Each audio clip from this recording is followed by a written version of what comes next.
Eskom's Brian Dames says the power utility needs consumers to help prevent rolling blackouts this winter. And DA expresses concern about possible constitutional problems with the amended version of the Protection of Information Bill.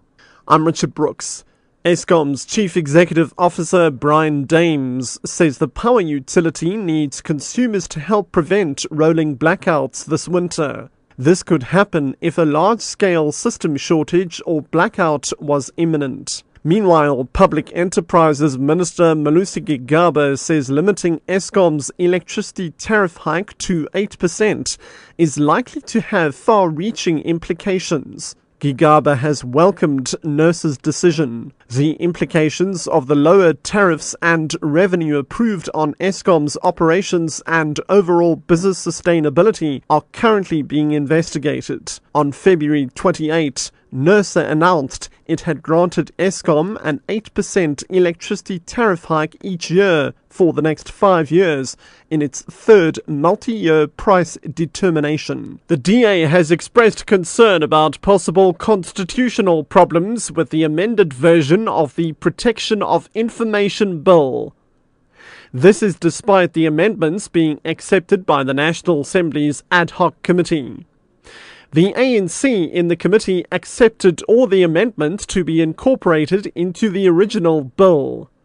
The bill is in the final stage of being adopted and sent to the National Assembly for approval. Mercedes Besant reports. One of the improved amendments recommended by the NCOP states that any person who has classified information with the intention to expose criminal activity will not be prosecuted.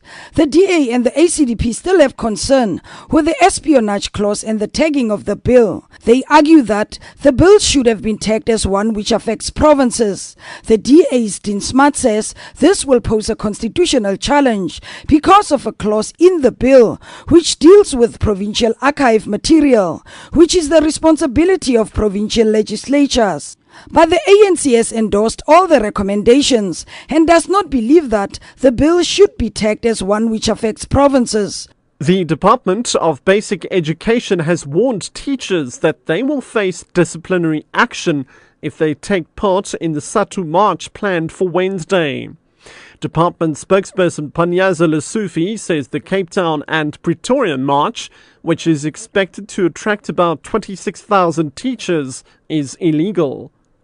Teachers Union SATU has planned the march to take their call for the sacking of Minister Angie Motshekga and her Director General to Parliament and the union buildings. Lesufi explains. Well, we've activated our strike committees across the country to monitor the strike. We've issued a letter to all our provinces to ensure that there is no work, no pay. We are classifying the strike as an illegal strike and not protected. A survey conducted by the Western Cape Department of Social Development has found that young people living in rural areas are more prone to use TIC than those living in the city of Cape Town's townships.